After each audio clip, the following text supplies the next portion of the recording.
Bueno, miren, jóvenes, después de una semana de no dar ni recibir clases, vamos a comenzar entonces esta nueva, ¿qué les dijera yo? Nueva etapa de aquí para el segundo examen. Más o menos espero para la semana entrante poderles enviar qué trabajos quiero que me desarrollen para efectos de su zona. Ya, para efectos de la zona, quiero formar grupos, no sé si va a ser posible, de 2 estudiantes o de 3 estudiantes. Estaba pensando yo que en ese listado que me enviaron de 1 a 68, 69 estudiantes, como quien dice 1, 2 y 3, tal tema, 4, 5 y 6, tal tema, y así pienso enviárselos, ¿ya? Para que ustedes se pongan de acuerdo. Por eso quiero enviarlo no más allá de la semana entrante, para que tengan tiempo de hacerlo y que en un día X antes de el segundo examen o despuesito del segundo examen, que ustedes me lo puedan ir a dejar a la oficina, ya ahí conmigo. Entonces, lo vamos a hacer porque el segundo examen ahora, pues vale, el segundo examen parcial vale 20 puntos.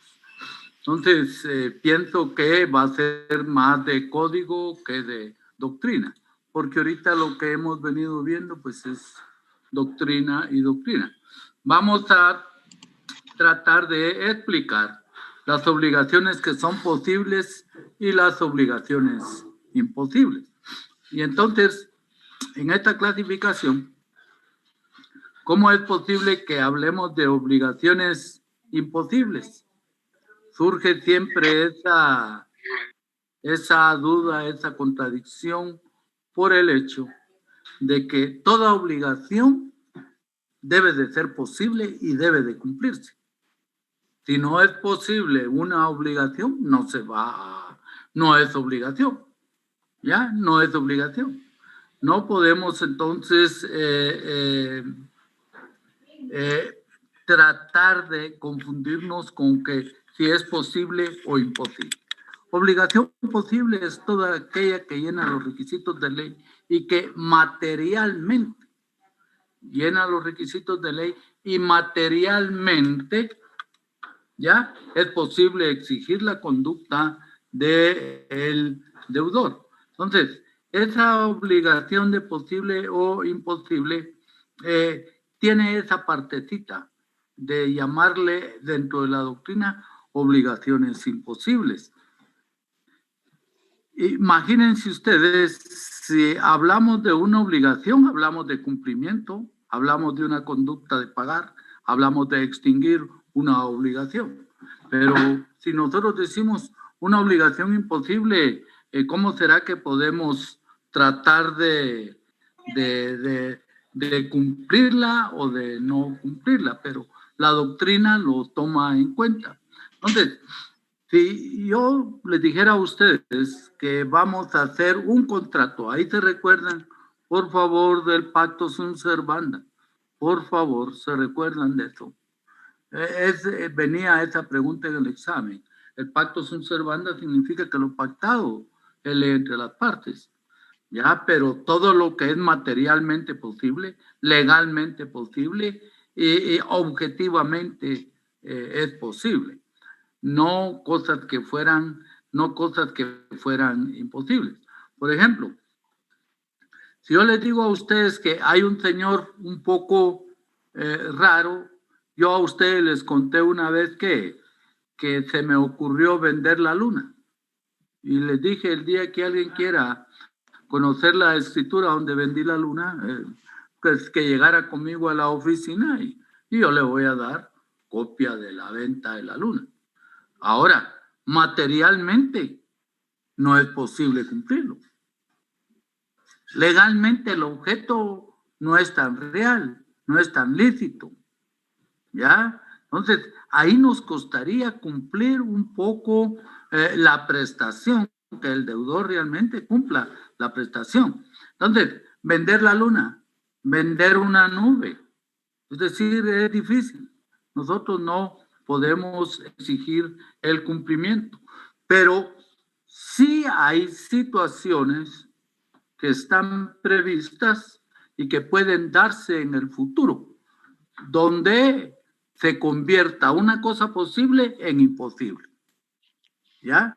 Se convierta una cosa posible en imposible de poder cumplir. Vamos. El libro presenta un ejemplo que es bien interesante. Y el autor del libro dice, bueno, hay una droguería que se dedica y elabora contratos para el cumplimiento de su obligación con farmacias. Y viene y les dice, los voy a surtir de tal droga, de tal droga, de tal medicamento, y él les cumple.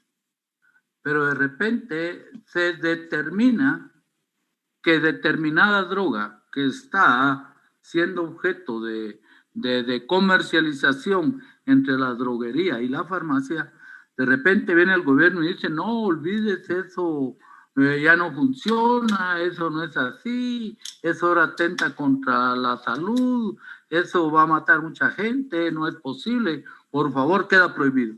Entonces, ¿qué pasó ahí? Que lo que era posible se volvió imposible porque ya una de las partes no puede cumplirlo. Ya, una de las partes no va a poder cumplirlo. Aquello que materialmente en principio era exigible, era poder exigir su cumplimiento, resulta que al cambiar por un hecho o por un acto fuera de la voluntad del deudor y del acreedor, resulta que es imposible su cumplimiento. Entonces, hablar nosotros de el cumplimiento de las obligaciones es algo que vamos a cumplir. ¿Por qué? Porque la obligación es posible. Y entonces cuando hablamos de obligaciones imposibles, suena como que hay una contradicción entre la obligación que es posible y el objeto que es eminentemente imposible. ¿Ya? Entonces, cuando hablamos de obligaciones posibles, es porque se realiza normalmente la prestación. Nadie impide que no se realice la prestación. ¿Ya? Nadie impide que no se realice la prestación. Y entonces, ahí estamos en presencia, si usted quiere, de comprar y vender cualquier cosa que sea lícita. Entonces, no sé si tengo un eco por ahí, no sé si ustedes lo escuchan. Hay un eco por ahí. Bueno, entonces la obligación posible es la que puede normalmente cumplirse, ¿de acuerdo? Es la que normalmente puede cumplirse. Y aquí ya estamos en presencia de, y les voy a poner un ejemplo. Si yo les digo a ustedes, vamos a ver Sergio Amílcar, ahí está mero pensativo, le hago una pregunta. Usted celebra un contrato con otro compañero y le dice, te tengo que dar 20 cheques de diferentes bancos de 1895. ¿Cree usted que eso es posible o no es posible? ¿Me escuchó, Sergio? ¿Es posible, licenciado, mientras tenga fondos cada cheque? Estamos hablando de cheques de 1895. Es decir, cheques que ya salieron del mercado, cheques que ya solo quedan para museo. Me explico. Los bancos ya no van a existir, van a estar escritos en pesos, ya no en quetzales. ¿Qué dice usted? Si ya no están habilitados y ya no se podrían cambiar, licenciado, no podría funcionar la compra. Usted piensa que no. ¿Qué piensa Sheni Patricia? ¿Es posible o no es posible? Buenas noches, licenciado. Buenas noches, dígame. Pues yo pienso que no es posible, licenciado. ¿Usted piensa que no es posible? A ver, Josué, ingeniero, ¿usted qué piensa? ¿Es posible o no es posible? Que si me está dando un cheque de un banco que ya no existe, creo que es imposible, Lick. Agregué algo que eran más, ya salieron del mercado, los bancos girados ya no existen, esos cheques están expresados en pesos, ya no están expresados en quetzales. Entonces, ¿es posible o no es posible? Sergio. No es posible. No es posible. Porque los cheques solo tienen 6 meses de vigencia. Ajá. ¿Y Josué qué piensa? Ingeniero, ¿qué piensa? Lo mismo, Lick, que no es posible. Bueno, ahí vienen las situaciones donde hay cosas que son posibles. Miren, no para que ustedes lo sepan, pero póngale que yo tengo una colección de cheques de 6 bancos, 5 bancos, que existieron el siglo pasado, que ya no están. Y ahí tengo cheques. Y todos son de 1895, es decir, que estoy hablando de cheques que tienen 125, 130 años. Yo los tengo y se conservan bien, tendré unos 50 cheques, 60, 70, de 4 o 5 bancos. Entonces, para mí sí sería posible. Si yo celebro un contrato donde me obligo a entregar eso o a venderlos, es posible para mí. ¿De acuerdo? Pero tal vez para la generalidad no va a ser posible porque no los tienen. El ejemplo que trae el libro, aquí está hablando de sellos, una colección de sellos. Entonces dice, sí es posible, si hay quien los vende, si hay sellos ya usados, pero quiero de 1960 al 90, y hay quien los tenga, algo que era imposible para los demás, el que lo tiene sí le facilita su cumplimiento. Entonces, ¿por qué le planteaba eso? Porque es contrario a las obligaciones imposibles. Ya, las obligaciones imposibles, como su nombre los dice, doctrinariamente entra en una contradicción. Porque, repito, la obligación es cumplir algo. Y no tendría objeto celebrar un contrato donde no podamos nosotros cumplir lo que realmente nos hemos propuesto. Bueno, lo vamos a dejar ahí. Ahora, para ver eso de las obligaciones imposibles, por favor, subrayen ahí el artículo 1538 del Código Civil. ¿Ya? El artículo 1538 del Código Civil. Objeto del contrato, dice, si ya lo tienen ahí a la mano, si tienen a la mano ahí su objeto del contrato.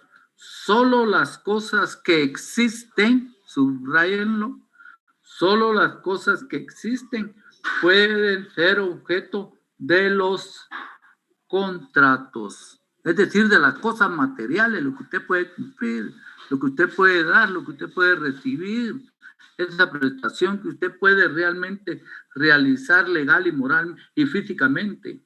Solo las cosas que existen pueden ser objeto de los contratos, sino las que se espera que existan. Pero es necesario que las unas y las otras estén determinadas, por lo menos en cuanto a su género. Ahí ya viene. Entonces, sí es posible en un momento dado, si tenemos la prestación, que para muchos será imposible, para otros no va a ser imposible. Entonces, lo primero es, no solo las cosas, por favor, no solo las cosas que existen pueden ser objeto de los contratos, sino de las que se espera que existan. Entonces, ya estamos hablando de una posibilidad que sí puede haber un cumplimiento. En alguna medida, al decir que se espera que existen, me suena eso algo aleatorio, porque puede darse, pero no puede darse. Entonces, podemos entrar a negociar las cosas futuras las que no se han dado. Es un contrato típico aleatorio eminentemente. Y ahí se recuerden ustedes que para que sea aleatorio quiere decir que la cosa no está determinada de poderlo hacer, pero probablemente lo hacemos. No quisiera decir por buena suerte o por mala suerte, porque no serían términos jurídicos, ya, sino probablemente se dé como probablemente no se dé. Bueno, por favor que no se les olvide el 1538. Hay otra obligación que resulta interesante, las obligaciones que son divisibles y las indivisibles, ¿ya? En un principio nos vamos a tener a lo que diga el contrato que celebraron las partes u otorgantes. Ahí nos vamos. Ese es el secreto para el cumplimiento de las obligaciones. ¿Qué realmente fue lo que pactaron las partes? ¿Ya? En la obligación. Obligación es cumplir, ya dijimos. Y si yo cumplo, tengo la actitud de cumplir y por consiguiente, al pagar, ya estoy hablando de otra institución que es el pago, al pagar, la consecuencia lógica es que extinga la obligación y quede libre el deudor. Entonces, obligaciones divisibles. Se supone que es divisible la obligación cuando se puede cumplir por partes. ¿Ya? Cuando se puede cumplir por partes, pero su objeto no se pierde.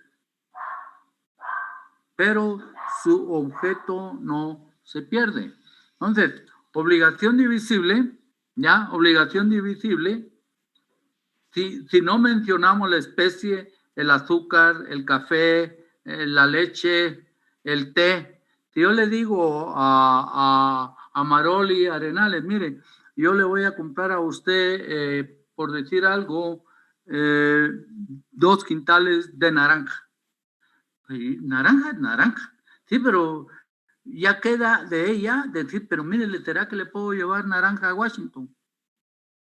Fíjese que no le conseguí las Washington, pero le traigo medio saco nada más. Lo acepta. Si yo le digo que acepto medio saco, estamos partiendo una obligación, ya la volvimos divisible. Es como cuando usted vaya a Electra o a cualquier lugar aquí y saque su moto.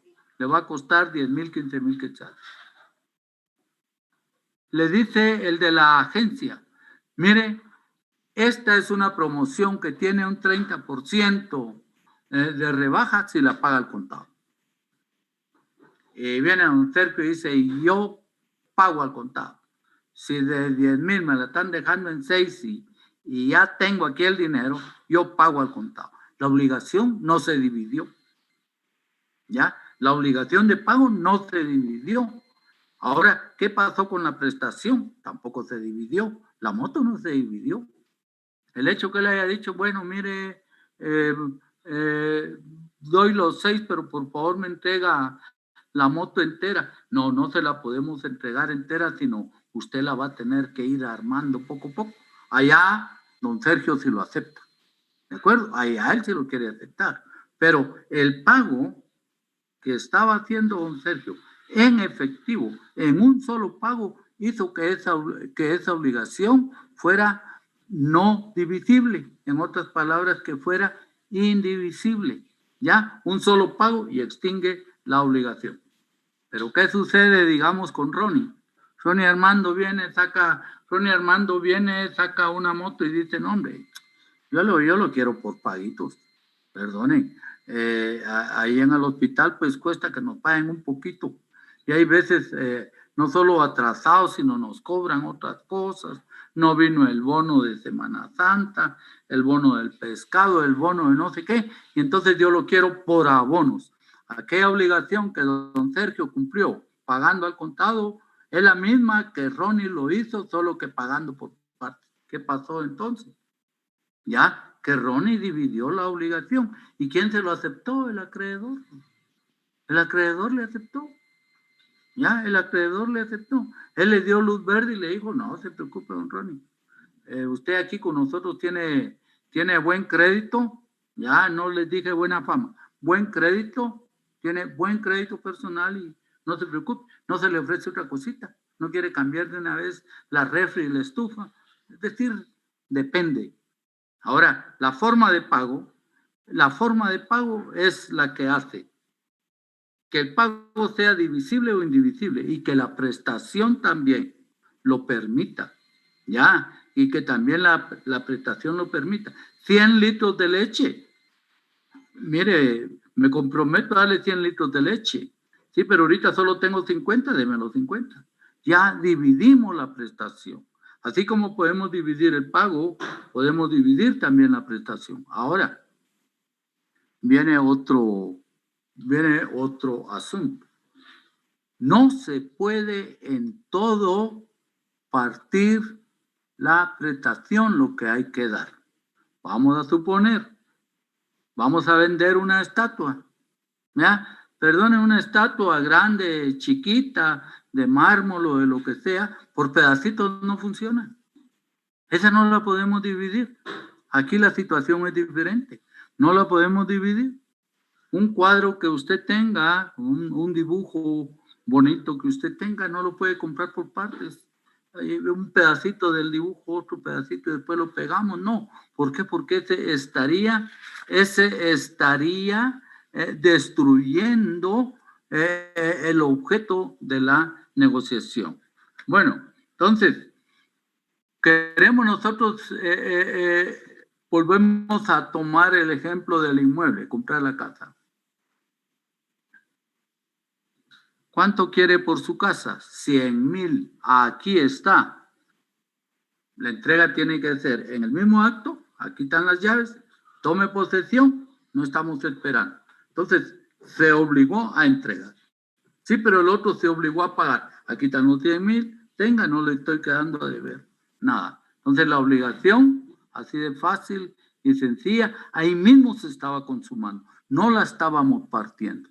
Pero vamos a suponer entonces que Lucía Girón, que Astrid, que Olga, que Jenny, que Gloria disponen, miren muchachos, ¿por qué no nos vamos a vivir todos allá a Santana Garden? Están pidiendo como 30,000 por la casa y después nos quedamos pagando 1,000,000 a 25 años y allá se van todas, pues. ¿De acuerdo? ¿Qué hicimos ahí con la deuda, con la prestación? Dividirla. ¿Y quién la aceptó? El dueño de la empresa. La casa, como se la entregaron entera, pero el pago fue parcial, fue por actos parciales. No fue, que les dijera yo, no fue de un solo pago. Sí, Jenny o Melissa o Sergio hace un solo pago.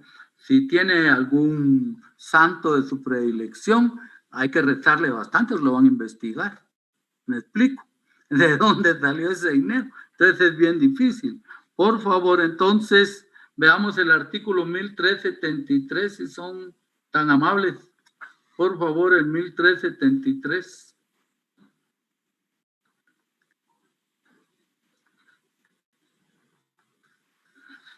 Vean lo que dice ese 1373, hablando siempre sobre las obligaciones divisibles e indivisibles. Ese corresponde al capítulo 5 del libro y comienza en el artículo 1373, ¿verdad? Entonces dice, las obligaciones son divisibles, se pueden dividir cuando su objeto es susceptible de cumplirse parcialmente. Fueron a Santana Garden y están pagando por partes, ya están pagando, hacen pagos parciales o pagos mensuales. Entonces, el objeto de pago del cumplimiento de la obligación fue divisible, pero la entrega del inmueble no se puede dividir, esa es una. Entonces dice, las obligaciones son divisibles cuando su objeto es susceptible de cumplirse parcialmente e indivisibles si las prestaciones no pueden ser cumplidas sino por entero. Si nos ponemos del lado del que vendió la casa, perdónenme, lo que él se obligó a entregar tiene que ser completo, el inmueble, así como está. aunque el pago sea parcial. Entonces, ahí para ese negocio de Santana Garden, si ese fuera el caso, es muy aplicable ese artículo, el 1373. ¿Ya? Ahora, ¿cuándo se considera indivisible la obligación?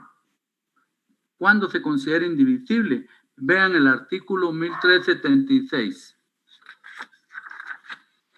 ¿Ya? El artículo 1376. La obligación se considera que no puede ser objeto de división cuando tiene por objeto la entrega de un cuerpo cierto, se sobreentiende entero, materialmente entregado, no por partes, ¿ya? Cuando uno solo de los deudores está encargado de ejecutar la prestación. Dice, cuando uno solo de los deudores está encargado de ejecutar la prestación. ¿Se recuerdan ustedes que en atención al elemento personal que participa en las obligaciones hablábamos de la obligación sencilla, un deudor, un acreedor? Pero ya cuando hablamos que existen varios deudores, pueden existir también varios acreedores, o bien que solo existan 100 deudores y un solo acreedor. Vamos a suponer el banco le prestó a 100 agricultores en dinero, ya, para que ellos mejoren su producción agrícola, pero uno de ellos dijo, no, señores, yo me comprometo a pagar, ustedes van a venir a la casa, cada quien aquí me va a ir a abonar, y yo soy el que voy a ir a pagar al banco, y efectivamente, así lo hacen, que sea un solo deudor el que se encargue de estar pagando en el banco. Claro, cada codeudor, pues le está pagando al deudor principal. Entonces dice, se considera que es indivisible cuando uno solo de los deudores está encargado de ejecutar la prestación. Si son varios los deudores que se encargan de juntar el dinero, entonces ya no es indivisible. Ya no es indivisible. Será solidaria mancomunada desde el punto de vista negativo, solo de deudores, ya, porque entonces el acreedor a cualquiera de los 100 agricultores le cobra, pero es más fácil para el banco cobrarle a una sola persona. Y cuando le cobra a una sola persona, todos son responsables. No quiere decir que solo el que se comprometió a juntar el dinero y a pagar a nombre de los demás. Entonces, uno es cuando tiene por objeto la entrega de un cuerpo cierto, la cantidad de dinero, cuando uno solo de los deudores está encargado de ejecutar la prestación. Ahora, por favor, nosotros tenemos otro tipo de obligaciones, ¿ya? Nosotros tenemos otro tipo de obligaciones, las que son obligaciones principales y las que son obligaciones accesorias, ¿ya? Entonces, nosotros entendemos que hay una obligación principal cuando existe por sí sola y no necesita de otras obligaciones para exigir su cumplimiento. Obligación principal. La obligación puede ser principal y puede ser accesoria. La obligación principal, entonces, es la que tiene una vida jurídica propia, reitero, y no necesita de otros actos para hacer cumplir la obligación. Por eso es que es principal, ¿ya? Por eso es que es principal. Y ahora veamos algo. ¿Qué sucede si uno de los bancos, si uno de los bancos le presta al ingeniero José una cantidad de dinero y le dice, pues, aquí están los 150,000 que pidió? Y usted dirá, nos vamos a poner de acuerdo las condiciones de pago, qué interés, plazo. Si solo así fuera, es una obligación principal, porque existe por sí sola. No necesita de otros elementos para que José cumpla. Pero eso al banco, no crean ustedes que lo va a ver con buenos ojos. El día que el ingeniero vaya al banco, no lo va a ver con buenos ojos. Le va a decir, mire, ingeniero, le vamos a dar los 150,000 que necesita. Lo único es que usted aquí nos va a traer, si tiene su terreno, nos va a traer la escritura de su terreno, vamos a hacer un estudio de su finca y su finca va a quedar hipotecada. ¿Qué sucedió entonces? ¿Ya? ¿Qué sucedió? Que ya tiene un elemento accesorio la obligación principal. ¿Por qué? Porque la garantía de pago no es la libertad personal del ingeniero. La garantía de pago en forma accesoria será la hipoteca que se constituya a favor del acreedor. Ahora, si es solo Sergio y el ingeniero José, te presto 10, ahí lo dejamos, te lo pago en 3 meses, aquí está tu dinero.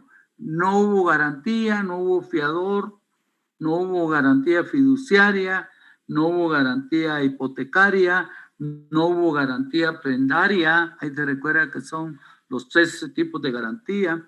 Entonces, esa obligación, perdónenme, se volvió principal desde el principio. Solite existe y solite se termina. Cancelando el ingeniero, ya no hay ningún saldo por cobrar automáticamente. Lo que hay que hacer es un documento que le llamamos carta total de pago, queda liberado el ingeniero José y la obligación se extinguió. Pero si necesitaran de otros actos, 2 fiadores, entonces le van a decir a Mariela o a Astrid o a Adler, mire, ¿quieren ustedes ser fiador de el ingeniero José? Tiene necesidad, mírenle bien la cara, palabra que les bien honrado. Es una broma, ingeniero. Miren, es digno de todo crédito. Y entonces, sean por favor ustedes fiador de él. Esa obligación principal se volvió accesoria. ¿Cuál sería entonces la base si se tratara de dinero? ¿Ya? Si se tratara de dinero, la base sería el contrato de mutuo. Por favor, vean ustedes ahí el artículo 1942. Búsquense ahí el artículo 1942, por favor.